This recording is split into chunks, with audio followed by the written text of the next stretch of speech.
ajibo dayala ayama sharalin siwal jinni ini rasulullah ilaykum ajibo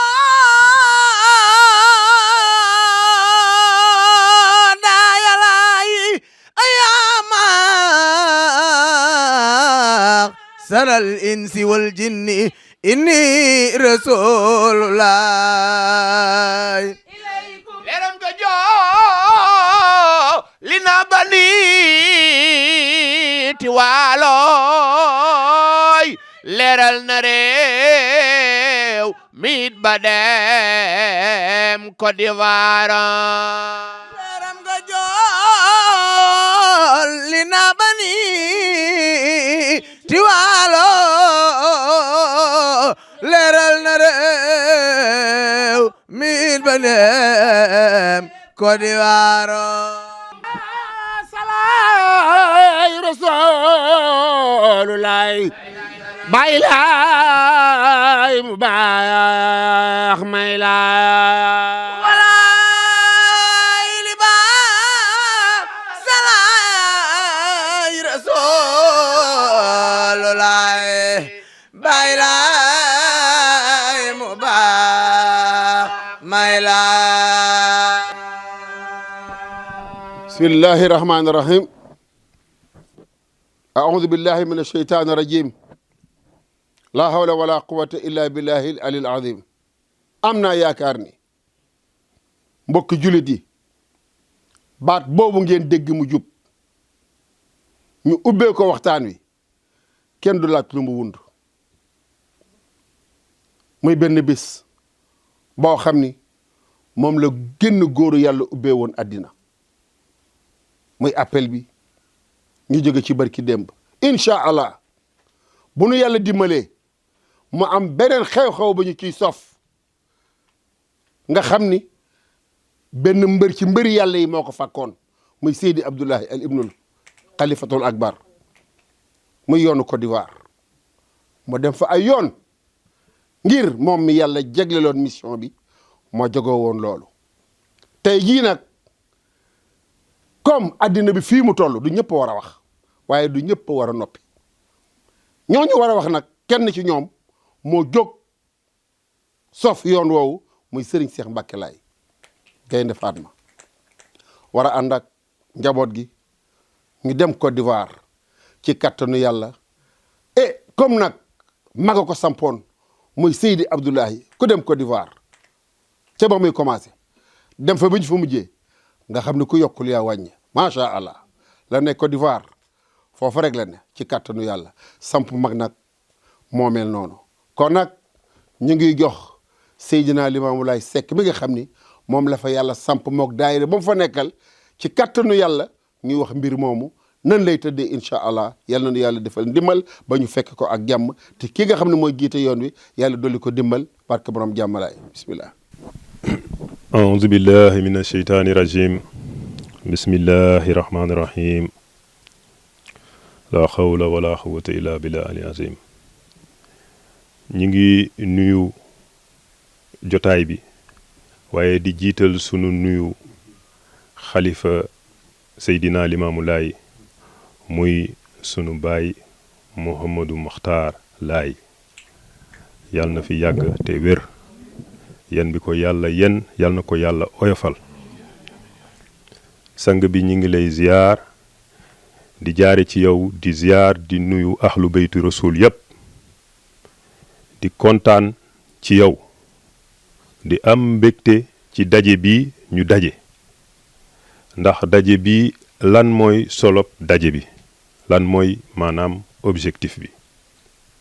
li ñu dajale mooy ni ko Seyna waxee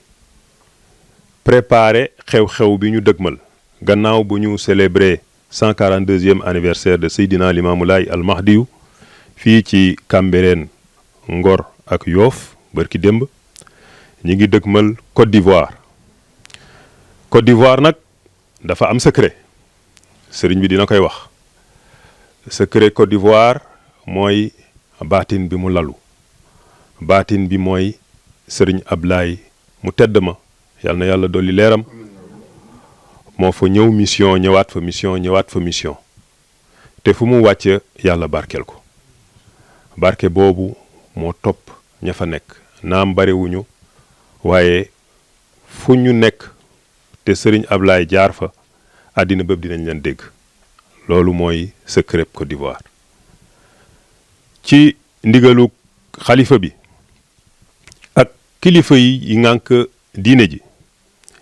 waa daayira Laayeen de Côte d'Ivoire ñu leen di dàkkantalee les saaba de Seydina Limaamu Laay al Mahdiyu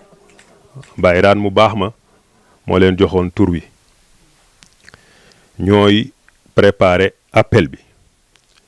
et diggante boobu ak léegi 2019 ba ñu mujjee def appel ak ren ji lu bari xew na fi sunu baay bu baax bi Baay Ablaay wujju na boroomam waaye it doomam ju baax ja tedd ji muy sëñ Mor Laay fekki na ko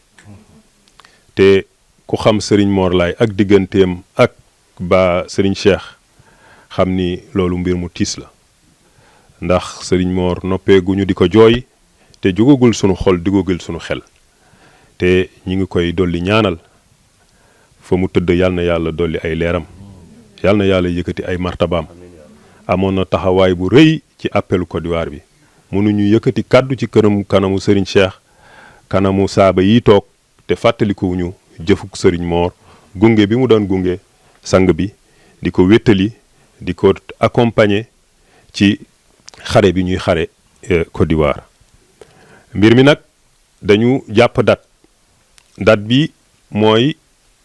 le 26 mars le 26 mars mooy samedi dañu ne ren dañu bëgg innover maanaam beesal ndax at yi passé dañ daan def appel ci forme conférence sang bi di waxtaan ci ngoon gi diggante tisbaar beeg tàkkusaan te comme yàlla dogal na ci diggante bi Covid bi jaar na fi ñu toog ñaari at organiser wuñu ñu ne ren daal dañuy ñaan yàlla ci kàttanam mu may ñu def ko ay gàmmu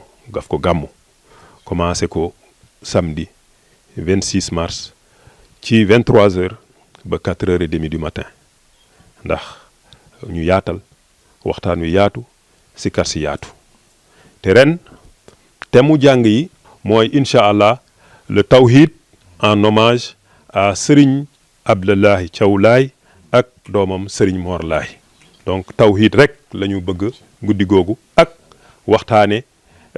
këru diine yi ni ko sang bi bëggee comme Serigne Baye Ablaye dafa bëggoon tawhid Serigne Mor moom la daan dundee ñu ne nag kon boog temu ren bi moom na tawhid bi bari rek ñu jox Serigne bi moom dina xam nu muy duggee ci këru diine yi loolu mooy programme gàmmu gi waaye balaa loolu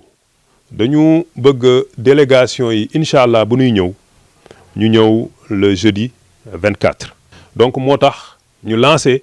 message ne appelu Côte d'Ivoire incha allah ñun une semaine lañ koy célébrer du 24 au 31 donc délégation yi bu ñu ñëwee le 24 dinañ leen dalal jëli leen organiser ko ni mu waree et dinañu fexe it ba le lendemain vendredi après-midi bi ci ndigalu sëriñ bi ndax ñun samedi lañ jàppoon mu delloo si ñu nañu ajuma bégal nañu def kaamil bi ajuma ñu yemale ko def ko kaamil bu ñu jullee juma ba pare ñu def kaamil bi tisbaar ba takkusaan ñu julli sikar tas léegi bu samedi ci guddi nag incha allah ñu préparer reer dem ci jàng ya fanaane jàng loolu mooy le samedi 26 incha allah le dimanche 27 sunu xarit bu baax ba dëkk Abidjan ak ñun muy Cheikh Adi Faye oustaz Adi nga xam ni mooy président du collectif des imams et oulémas sénégalais de Côte d'Ivoire moo leen boolee jiite dafa ne ma ren dañu indi benn lu bees dañu bëgg associer appel bi ak journée Baye Niass bi ñuy def chaque année en Côte d'Ivoire xam nga at yee passé defuñu ko ndax Covid bi alors ren ñu ne dañ koy def le 27 le dimanche 27 ci journée bi yëpp la mais ñun comme dañ ko jagleel Seydina Limaamu alayhi salaam mu ne bëggoon na sang bi ak kilifa yi ñëw ci appel bi ñu agsi fa ci après midi bi fekk ñu noppalu ko dimanche bi ba pare bu ñu dalloo après midi bi incha allah ñu ñëw ci journée Baye Niass bi ñu ngi koy defee Adjamé ndax aadi war nañ ko delloo njukkal ndax dafa am taxawaay bu rëy ci daayira bi am taxawaay bu rëy ci diine ji foofu ci Côte d'Ivoire. Le lendemain lundi ñu noppaluku def coulisses yi ci kër ga niñ ko daan defee le mardi ñu waxtaan def coulisses yi ci kër ga le mercredi incha allah ñu def maanaam sunu cérémonie de clôture maanaam yeewi bi ci beneen kër gi. Ouverture bi kaamil bi ñu ngi koy defee kër Ndeye Fatou Touré clôture bi ñu ngi koy defee kër Awa Diagne donc noonu lañ ko jàppee ci lépp waxtaane ko ak sëriñ bi ba mu validé ko maanaam amuñ ci benn réero et balaa may sori aussi di leen yëgal ni aussi sunu ñëw bi dañu bëggoon a ànd ak sunu marraine Maïmouna Ndoye Seck biig jokkoo nañu ba 21h nee na dafa bëggoon a ñëw waaye tey dafa am réunion toute la journée moo tax mais bëggoon na teewee jotaay bi donc moom it réeroowuñu dara ci démarche yi ñuy def mi ngi ñuy aidé ci lijjanti yeeg organisation bi surtout mbirum avion yi mooy laaj bu gën a bari papara nag may sonj léegi ne ma papa Limamou noo leen foo leen toll ci avion yi et cetera billets yi mais loolu day jafe pour ma wax leen billet bi temps la mais li ma mën a wax rek mooy 200 000 bu tegee du bari ndax am na compagnie yoo xamante ni dañuy gën a moins cher que ñeneen ñi te sécurité bi ñun moom la ñuy seet ndax booy déplacer ay mbooloo il faut nga mettre leen dans de bonnes conditions surtout la sécurité. On a pris toutes les dispositions pour que incha allah ñu am ko billet yu yomb et des conditions de sécurité assurées mais fii ak fan yi dinañ ci gën a communiquer. dañ leen di jox benn numéro ngeen jël ko 78 188 47 47 je répète 78 188 47 47 kooku mooy sunu contact fii ci Dakar ku bëgg bindu pour dem appelu Côte d'Ivoire na nga ko woo nga jox ko sa tur ndax li ñuy faciliter billet yu yomb yi mooy compagnie yi ñu làmb yépp dañ nañu il faut ngeen wax ñu ñaata nit a bëgg dem ak seeni tur mais li wóor ba wóor nee naa leen dañu jógee ci xew te jamono dafa naqari donc mënuñu fay plus de 220 000 210 000 pas plus donc ñu ngi négocier ci loolu mais damay bañ sama kàddu jiituma te amaguñu confirmation moo tax mais xam naa ni du sori loolu te compagnie bu wóor lay doon te dinañ am ku ci nekk 2 valises de 23 kilos ak un trolley de 10 kilos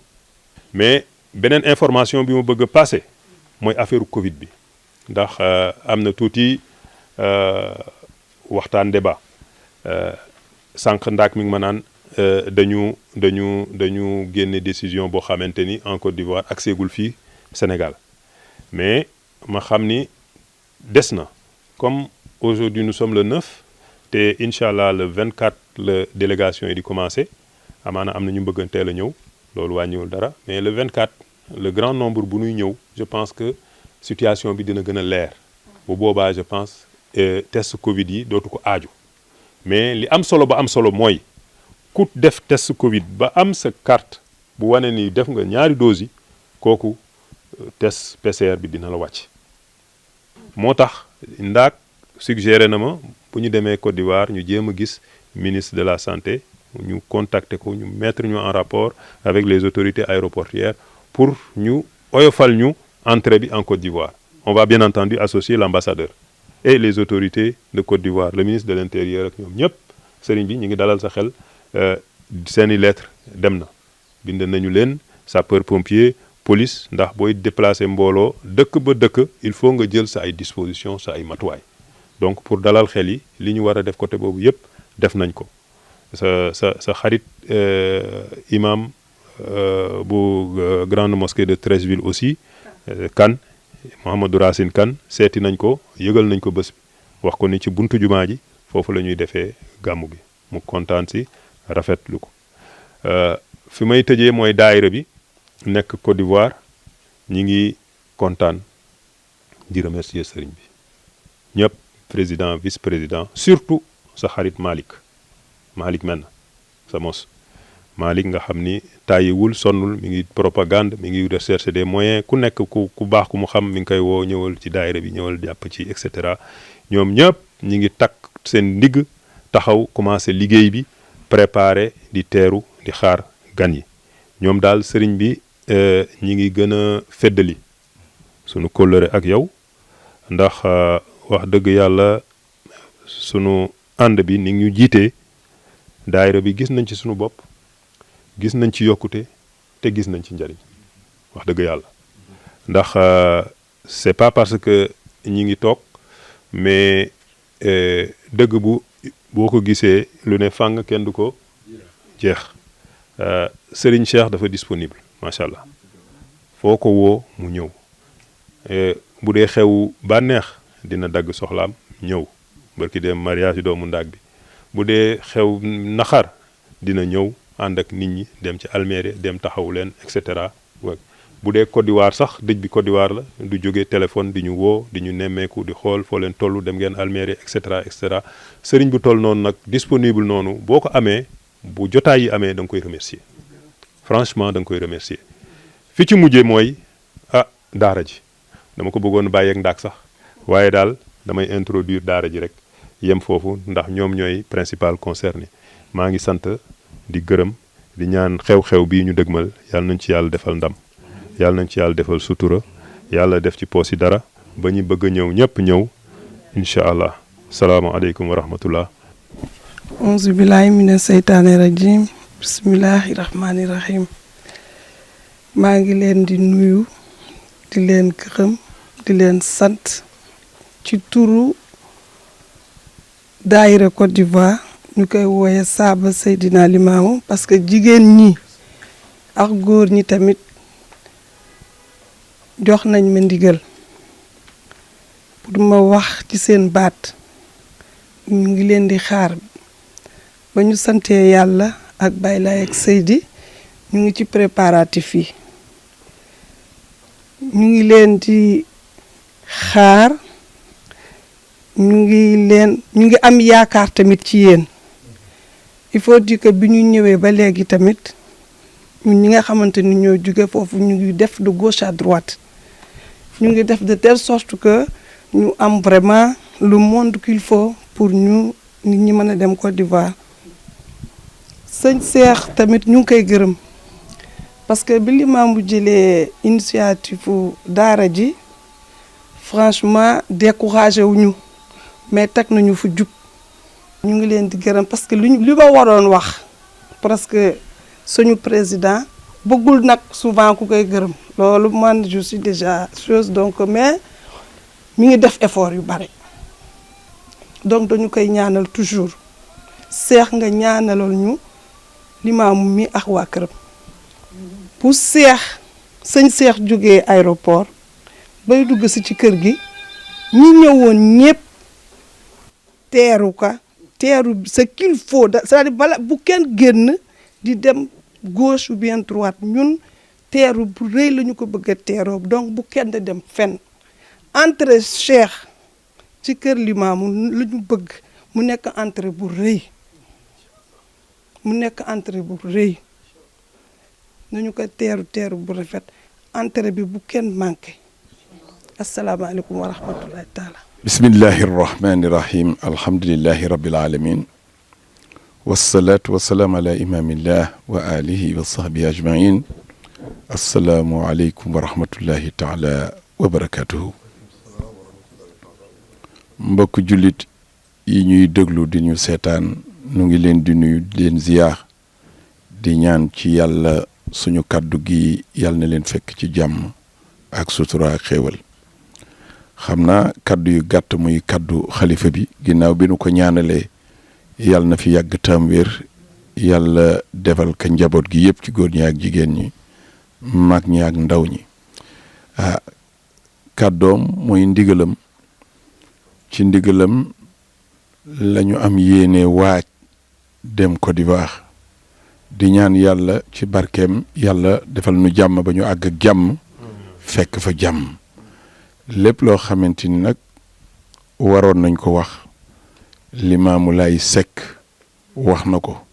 damay préciser nag Limaamu Laay Seck mii mooy doomu sama baay Mamadou Laay Seck mi nga xam ni moo doon secrétaire particulier bu Chérif Abdoullah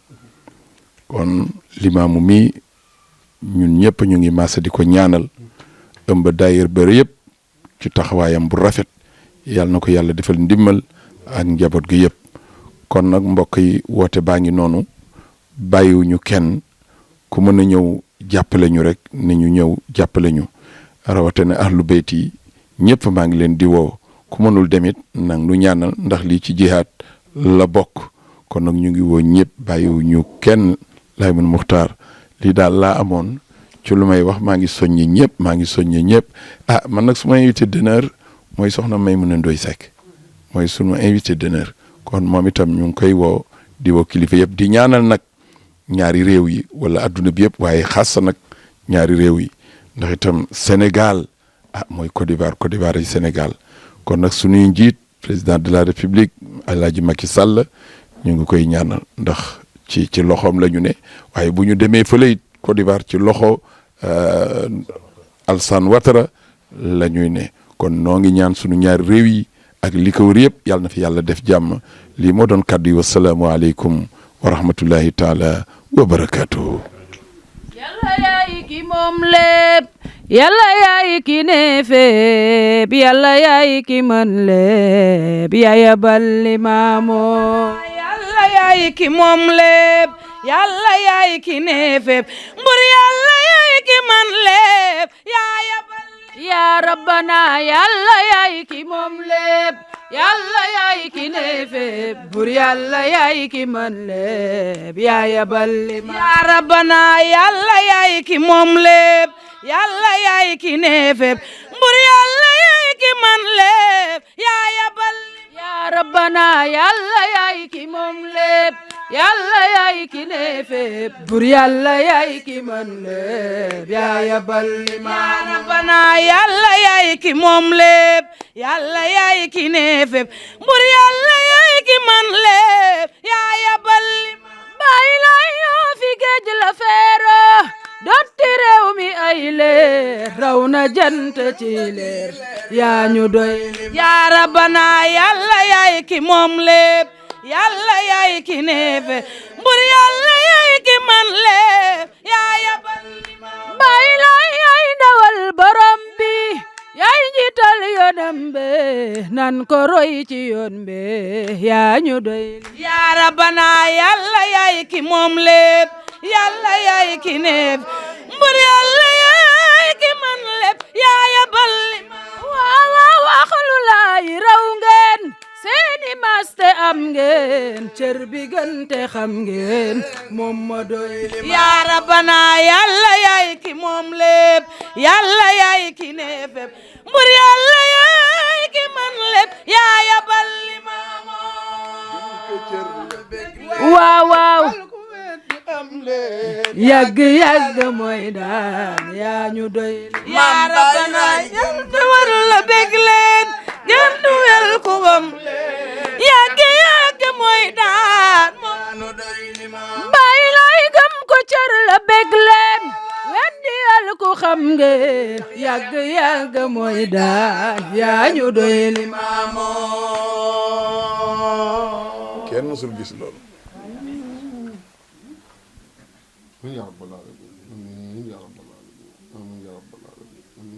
wa bi hurmati la ilaha